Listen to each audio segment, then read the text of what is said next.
الحمد لله وحده والصلاة والسلام على من لا نبي بعده أما بعد فأعوذ بالله من الشيطان الرجيم بسم الله الرحمن الرحيم إياك نعبد وإياك نستعين صدق اللہ العظیم۔ آج ہم اپنے درس قرآن کا آغاز سورۃ فاتحہ کی آیت نمبر 4 سے کر رہے ہیں۔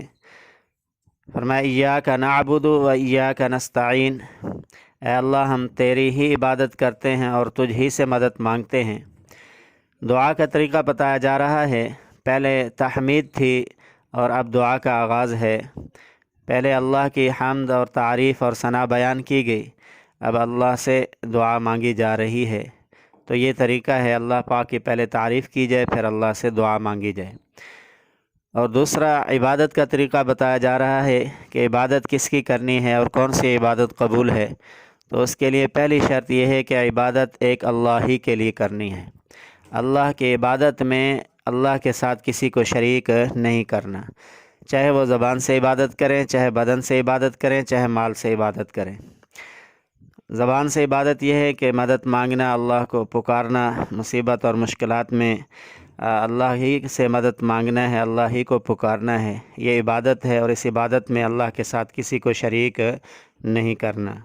اور اسی طرح بدنی عبادت ہے، قیام ہے، رکوع ہے، سجدہ ہے، جھکنا ہے، یہ بدنی عبادات ہیں، یہ اللہ ہی کے لیے، اس میں بھی کسی کو شریک نہ کیا جائے۔ یعنی اللہ کے علاوہ کسی اور کے آگے جھکنا، سجدہ کرنا، قیام اور رکوع اور نماز و عبادت والی حیت اختیار کرنا یہ جائز نہیں ہے۔ تو اس عبادت میں، اس قسم کی عبادت میں بھی اللہ کے ساتھ کسی کو شریک نہ کیا جائے۔ مالی عبادات ہیں جیسے زکوٰۃ ہے، صدقہ ہے، خیرات ہے، نظر نیاز، منت منوتی، یہ بھی اللہ ہی کے لیے کی جائے، یہ عبادت بھی اللہ ہی کے لیے کی جائے، اس میں کسی اور کو شریک نہ کیا جائے۔ نظر دینی ہے اللہ کے نام پر، نیاز اللہ کے نام پر، منت منوتی اللہ کے نام کی، خیرات اللہ کے نام کی، صدقہ اور زکوٰۃ اللہ کے نام پر اور اللہ کے حکم پر دینا ہے، تو اس میں بھی کسی کو شریک نہیں کرنا۔ تو جتنی بھی عبادت کی قسمیں ہیں، التحیات للہ والصلوات والطیبات، تمام عبادات میں اللہ کے ساتھ کسی اور کو شریک نہیں کرنا، تمام عبادات اللہ ہی کے لیے کرنی ہے۔ اور اسی طریقے سے عبادت کون سی قبول ہوگی، یہاں 4 باتیں سمجھ لیں۔ عبادت کسے کہتے ہیں اور عبادت کون سی قبول ہوگی؟ تو اس میں پہلی شرط یہ ہے کہ بے اذن ربی، اللہ پاک کی طرف سے اجازت ہو۔ ایسا عمل جس عمل کے کرنے کی اللہ نے اجازت دی ہے بس وہی عبادت ہے، اور جس کی اللہ کی طرف سے اجازت ہی نہیں ہے، شریعت نے اجازت ہی نہیں دی ہے، چاہے وہ جتنا عمل خوبصورت لگ رہا ہو، وہ عبادت نہیں ہوگی۔ اور دوسری شرط یہ ہے کہ ایمان کی حالت میں کی جائے۔ غیر مسلم کوئی بھی اچھے سے اچھا کام کرے گا تو اس کو عبادت نہیں کہہ سکتے، نہ ہی ان کو قیامت کے دن اس کا اجر ملے گا، تو کیونکہ وہ ایمان نہیں ہے۔ تو دوسری شرط یہ ہے کہ ایمان ہو، مومن ہو، تو تب جا کر وہ عبادت ہوگی اور وہ قبول ہوگی۔ تیسری شرط ہے اللہ کی رضا کے لیے کی جائے۔ اللہ کی رضا نہیں ہے نیت میں، اگر شہرت، دکھاوا، ریاکاری ہے تب بھی وہ قبول نہیں ہوگی، تو اللہ کی رضا کے لیے کی جائے۔ چوتھی شرط یہ ہے کہ اتباع سنت، شان والے پیغمبر صلی اللہ علیہ وسلم کے طریقے پر ہو۔ حضور علیہ الصلوۃ فرمایا جو میرے اور میرے صحابہ کے طریقے پر چلے گا وہ کامیاب ہوگا، وہ جنت میں جائے گا، وہ نجات پائے گا۔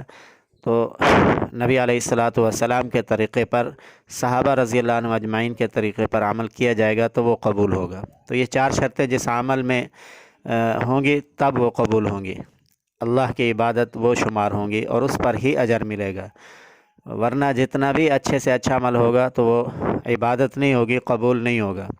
جو بدعات لوگ دین کے اندر ایجاد کر دیتے ہیں، جو دین کے اندر ہے ہی نہیں، شریعت میں ہے ہی نہیں، اور اس کو دین بنا کر اس کو عمل اور اجر اور ثواب سمجھ کر نجات کے لیے کرتے ہیں، تو یہ ان کو بدعات کہتے ہیں، اور یہ بہت بڑی گمراہی ہے، اور یہ گمراہی جہنم میں لے جائے گی۔ اس سے بچنا چاہیے، خاص طور پر وفات کے بعد ایصال ثواب کے نام پر بہت ساری بدعات ہیں، یا اس کے علاوہ اور بھی بہت ساری چیزیں جن کا ثبوت نہ قرآن مجید میں ہے، نہ حدیث پاک میں ہے، نہ سنت میں ہے، نہ صحابہ میں ہے، لیکن ان کو اجر اور ثواب سمجھ کر کیا جاتا ہے، لازم اور ملزوم سمجھ کر کیا جاتا ہے، تو وہ اجر ثواب نہیں ہے۔ ایک نقطہ اور بھی سمجھ لیں کہ ایاک نعبدو، ہم تیری ہی عبادت کرتے ہیں۔ یہ نعبدو کیوں کہا گیا؟ حالانکہ کوئی بندہ اگر رات کو تہجد کے لیے کھڑا ہوتا ہے تو وہ اکیلا ہوتا ہے تو وہ عابدو کہہ سکتا تھا، وہ نعبدو کیوں کہتا ہے؟ اے اللہ ہم تیری ہی عبادت کرتے ہیں۔